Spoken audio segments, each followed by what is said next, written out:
মার্কিন president Donald ট্রাম্পের অভিবাসন বিরোধী অভিযানের প্রতিবাদে চলমান বিক্ষোভের মধ্যেই লস অ্যাঞ্জেলসে কারফিউ জারি করা হয়েছে। এদিকে ইসরায়েলি বর্বরতায় গাজায় একদিনে প্রাণ গেছে আরও ৭০ ফিলিস্তিনিদের প্রতি সহিংসতার উস্কানি দেওয়ার অভিযোগে ইসরায়েলি ২ মন্ত্রীর উপর নিষেধাজ্ঞা আরোপ করেছে ৫টি দেশ। বিস্তারিত কাজী শাহরিনের ডেস্ক রিপোর্টে। অভিবাসন বিরোধী কঠোর অভিযানের প্রতিবাদে যুক্তরাষ্ট্রের লস অ্যাঞ্জেলেসে টানা ৫ দিন ধরে বিক্ষোভ অব্যাহত রয়েছে। চলমান এই বিক্ষোভের মধ্যেই সেখানে কারফিউ জারি করেছেন মেয়র ক্যারেন ব্যাস।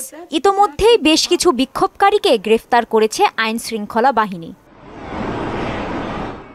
স্থানীয় সময় মঙ্গলবার রাত ৮টা থেকে বুধবার সকাল ৬টা পর্যন্ত শহরের ১ বর্গমাইল কিলোমিটার জুড়ে এ কারফিউ কার্যকর থাকবে বলেও জানানো হয়। এ বিক্ষোভে বেশ কিছু ব্যবসা প্রতিষ্ঠান ভাঙচুর এবং ২৩টি দোকান লুটপাট হয়েছে বলে জানান mayor. And deploying federalized troops is a dangerous escalation.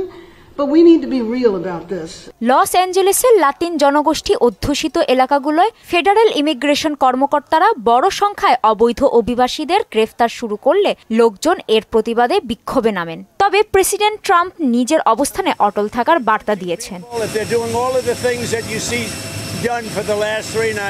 এদিকে ইসরায়েলি নৃশংসতায় একদিনে গাজায় প্রাণ গেছে আরও ৭০ ফিলিস্তিনির। এতে আহত হয়েছে ২ শতাধিক। এদের মধ্যে ইসরায়েল নিয়ন্ত্রিত নেতজারিম করিডোরের কাছে খাবার সংগ্রহে আসা মানুষের ওপর আবারও গুলি চালিয়ে ২০ জনকে হত্যা করে ইসরায়েলি সেনারা।